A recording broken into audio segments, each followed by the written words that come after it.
আসসালামু আলাইকুম everyone, this is me Habiba Samia. Ramadan মুবারক।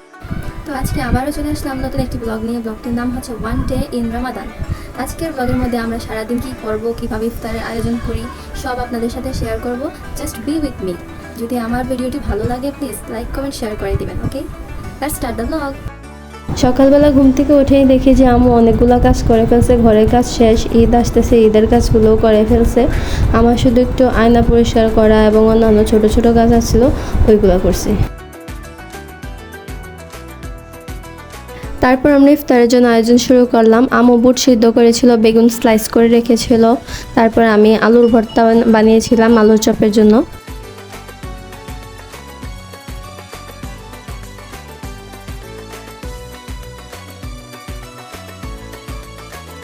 আলুর চপ বানানো শেষ করে আমি গোসল করতে গিয়েছিলাম। এখন আমি একটু ভুনাভাজির কাজ করতেছি, বড়া করতেছি। এরই মধ্যে আম্মু গোসল করে আসলে বাকিটা আম্মু করবে। আমি নামাজ পড়তে যাব। আজকে উঠতে অনেক দেরি হয়ে গেছে, ওটা দেখে আম্মু প্রায় সব কাজই শেষ করে ফেলছে। আর অল্প কিছু তো আছে, রান্না করতেছি। তারপর বাকি ভুনাভাজির কাজ আম্মু করে ফেললো আর আমি আসরে নামাজ পড়ে ফেললাম। মাশাআল্লাহ, আম্মুর হাতের ইফতার হয় অনেক মজাদার। ইফতার বানানোর পর্যায়ে শেষ। তারপর গাছপি সালাদ রেডি করলো আর আমি গিয়েছিলাম ছাদে, আমার একটু কাজ ছিল।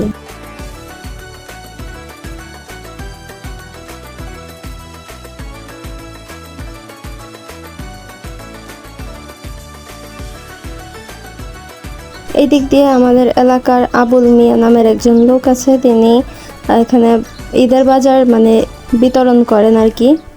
তো এখানে মুরগি আনা হয়েছে, তারপরে গরু আছে অনেকগুলো, 7টা-8টা ছিল। এগুলা অনেকগুলোই জবাই হয়ে গেছে, আর কয়েকটা বাকি। তো আমি এগুলো অনেক এনজয় করি, ছাদে উঠলে আমি এগুলো দেখি। তো এগুলো শেষ করে আমি নিচে আসলাম, আইসা দেখি আম্মু দই চিড়া ও জুসের আয়োজন করতেছিল।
ইফতার খাওয়া শেষ করে আমরা চা খাইলাম।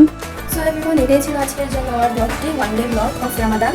তো এখানে আমার ব্লগটি শেষ করে, যদি ব্লগটি ভালো লাগে একটু লাইক কমেন্ট শেয়ার করে দিন। ওকে, রমাদান করিম, আসসালামু আলাইকুম।